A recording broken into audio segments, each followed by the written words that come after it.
Oke, mari kita langsung masuk ke sesi bedah materi kita kali ini. Jujur aja, topik hari ini tuh relevan banget buat kita semua yang kerja di lingkungan yang serba cepat. Kita bakal ngebahas soal gimana caranya mengelola gesekan internal, ya, pikiran dan perasaan ruwet di dalam kepala kita itu buat membuka potensi kinerja yang jauh lebih baik.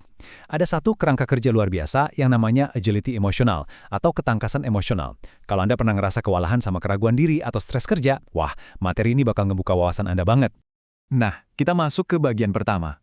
Mitos pemimpin yang stois. Coba kita bongkar dulu satu kesalahpahaman besar. Di dunia kerja sekarang, ada semacam tuntutan tak tertulis kalau profesional itu harus selalu stois, tegar, ceria terus, dan sebisa mungkin menekan emosi negatif. Seolah-olah emosi itu dilarang keras masuk kantor kan? Tapi, realitas biologis kita sama sekali nggak setuju sama pandangan itu. Secara biologis, otak kita itu emang dirancang buat memproduksi keraguan, kritik, dan rasa takut.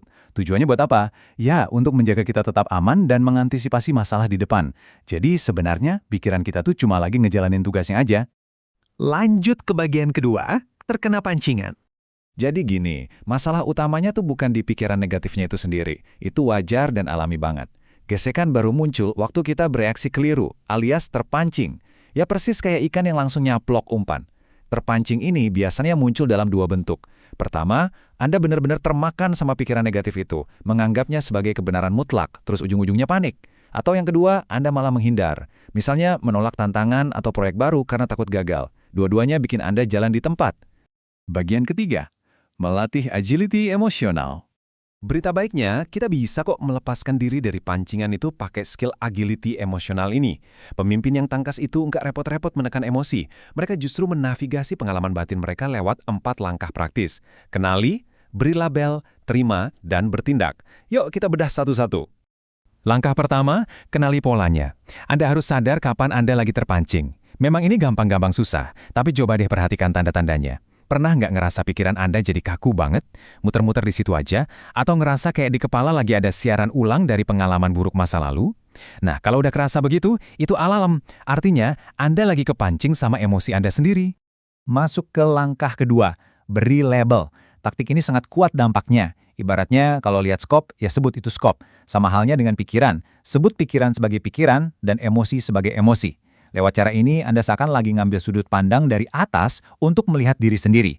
Anda jadi sadar kalau perasaan ini cuma sekedar kepingan data sementara, bukan fakta pasti yang nggak bisa diganggu-gugat. Anda menciptakan jarak emosional yang sangat sehat di sana.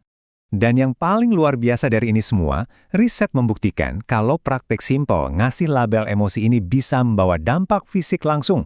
Serius, ini memicu perubahan biologis yang menguntungkan di otak dan bahkan sampai ke tingkat sel tubuh kita. Jadi cuma dengan ngomong ke diri sendiri, oke, saya lagi punya pikiran kalau saya bakal gagal. Dibanding menggerutu, saya pasti gagal, tubuh Anda bakal merespons dengan jauh lebih tenang dan positif.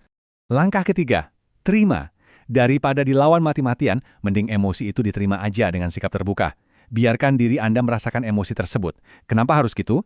Karena emosi negatif seringkali memberikan sinyal kuat kalau ada sesuatu yang penting banget dan berharga yang lagi dipertaruhkan. Kalau Anda tolak mentah-mentah, Anda malah kehilangan informasi penting ini.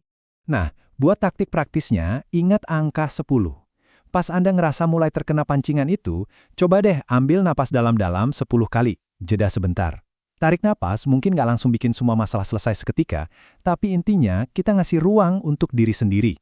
Ruang untuk mengevaluasi realitas situasi yang sebenarnya, tanpa harus buru-buru bereaksi secara membabi buta. Bagian keempat, bertindak berdasarkan nilai-nilai inti. Sesudah napas kita agak tenang, kita sampai di langkah terakhir yang krusial banget buat jangka panjang.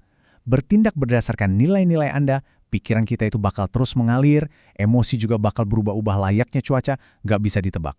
Tapi nilai-nilai inti Anda itu adalah jangkar yang selalu konstan. Pemimpin yang tanggas selalu berkomitmen untuk mengambil tindakan yang selaras dengan nilai-nilai mereka, nggak peduli sekacau apa pikiran mereka saat itu. Inilah kunci buat benar-benar lepas dari kail tadi. Sebagai penutup bedah materi kita kali ini, saya mau ninggalin satu pertanyaan provokatif yang lumayan bikin mikir. Para pemimpin itu perlu fokus pada yang namanya kebergunaan suatu tindakan. Besok-besok, kalau emosi negatif mulai mancing-mancing lagi, coba tanyakan ini ke diri sendiri. Apakah respon saya selanjutnya bakal melayani tujuan jangka panjang organisasi, atau saya cuma lagi reaktif aja karena terpancing? Apakah tindakan ini akan membawa saya menjadi versi pemimpin yang saya mau? Ingat, agility emosional memang bukan perbaikan instan, tapi seiring berjalannya waktu, mereka yang konsisten melatih kelincahan inilah yang akan melesat jauh.